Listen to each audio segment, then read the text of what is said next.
पूरा गजब ढावत है तोर लाली मनला मोहत है, ऐसे सधज के निकलस तोर रूप जादू चलावत है। कोरस बैकग्राउंड हाय दायरे एक असम पे तो तीर चलावत है, इशारा में मोला बुलावत है।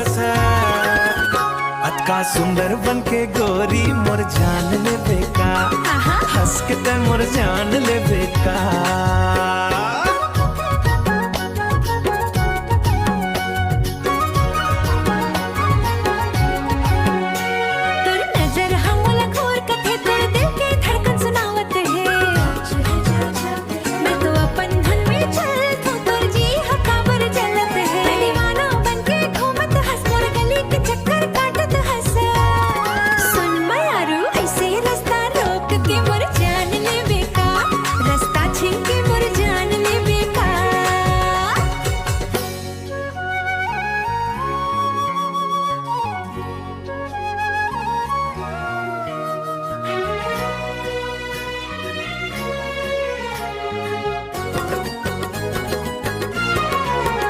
तोर कलाई के चूड़ी खनकत है, तोर पैरी के घुंघरू छनकत है।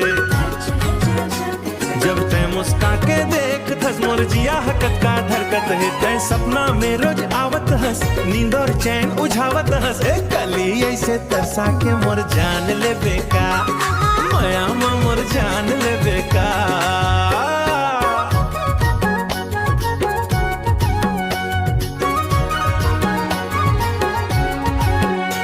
चल छोस्ते ऐसन बात ला, धर ले अब मोर ये हाथ ला। छोड़ नहीं मैं संगीत और निभाऊं जन्म जन्म के साथ ला।